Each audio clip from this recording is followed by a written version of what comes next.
Channel subscribe करा, smart बना, नोटिफिकेशनसाठी bell आयकॉनवर क्लिक करा.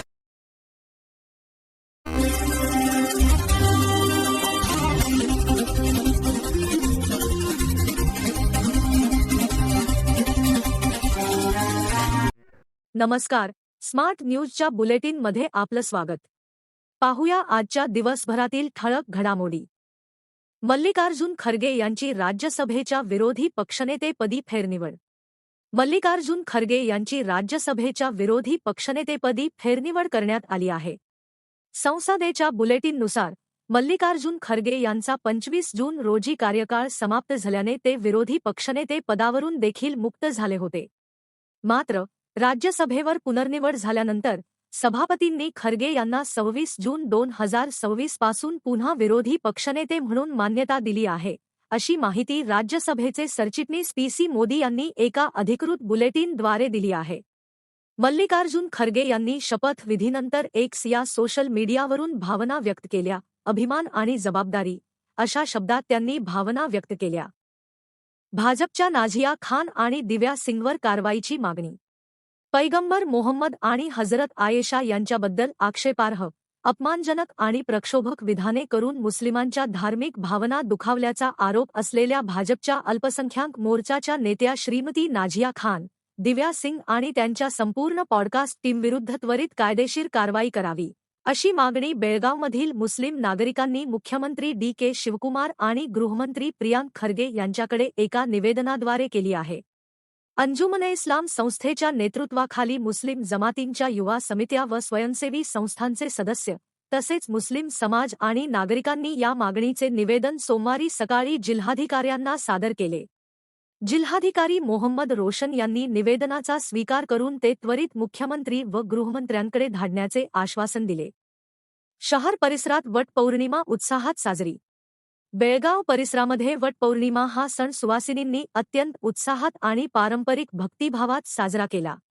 पतीच्या दीर्घायुष्य, उत्तम आरोग्य आणि समृद्धीसाठी महिलांनी वटवृक्षाचे पूजन केले. सकाळपासूनच शहरातील प्रमुख मंदिरे, उद्याने आणि रस्त्यांवरील वटवृक्षांखाली महिलांची गर्दी पाहायला मिळाली. सुवासिनींनी पारंपरिक वेशभूषा व दागिने परिधान करून वडाच्या झाडाला सूत गुंडाळले आणि प्रदक्षिणा घातल्या. पूजेनंतर महिलांनी सत्यवान आणि सावित्रीच्या कथांचे वाचन व श्रवण केले. पूजेच्या समाप्तीनंतर एकमेकींना हळदकुंकू देऊन फळे आणि वाणाचे वाटप करण्यात आले. आपण हे व्रत कशासाठी करतो याबद्दल अनेक महिलांनी प्रतिक्रिया व्यक्त केल्या. काहींनी पारंपरिक सण जपत असल्याचे सांगितले तर काहींनी पतिराजाच्या दीर्घायुष्यासाठी तसेच जन्मोजन्मी हाच पती लाभू देत यासाठी आपण प्रार्थना केल्याचे सांगितले. काही महिलांनी हिंदू संस्कृतीतील परंपरा आणि चालत आलेल्या रीतिरिवाजानुसार आपण हा सण साजरा करत असल्याचे सांगितले. यावेळी सौभाग्याचे प्रतीक मानले जाणारे हळदकुंकू लावून आंब्याचे वाण देऊन ओटी भरण्यात आली. काही महिलावर्ग आपल्या पतिराजांसमवेतच उपस्थित असल्याचे दिसून आले. तर काही महिला आजी, आई, सासू अशा 3 पिढ्यांसह एकत्रित वटपौर्णिमेचे पूजन करताना दिसत होत्या. येळूर येथे पल्स पोलिओ कार्यक्रमाचे उद्घाटन. राष्ट्रीय पल्स पोलिओ लसीकरण मोहिमे अंतर्गत रविवारी सकाळी श्री चांगळेश्वरी मंदिर, येळूर येथील बूथमध्ये प्राथमिक आरोग्य केंद्र येळूर यांच्या वतीने पल्स पोलिओ लसीकरण कार्यक्रमाचा उद्घाटन समारंभ उत्साहात पार पडला. श्री चांगळेश्वरी मंदिर येथे आयोजित या उद्घाटन कार्यक्रमास प्रमुख पाहुणे म्हणून माजी ग्राम पंचायत अध्यक्ष सतीश पाटील यांच्यासह प्राथमिक आरोग्य केंद्राच्या अधिकारी डॉक्टर गोडसे तसेच कर्मचारी, आशा कार्यकर्त्या, अंगणवाडी शिक्षिका उपस्थित होत्या. मान्यवरांच्या हस्ते लहान बालकांना पल्स पोलिओ डोस देऊन कार्यक्रमाचे उद्घाटन झाले. त्यानंतर परिसरातील 5 वर्षाखालील बालकांना पल्स पोलिओ लसीचे 2 थेंब अर्थात डोस देण्यास सुरुवात करण्यात आली. पोलिओपासून संरक्षण मिळावे यासाठी सरकारच्या वतीने विशेष दक्षता घेऊन या कार्यक्रमाचे आयोजन करण्यात आले होते. रामदेव हॉटेलजवळ धावत्या कारला अचानक आग.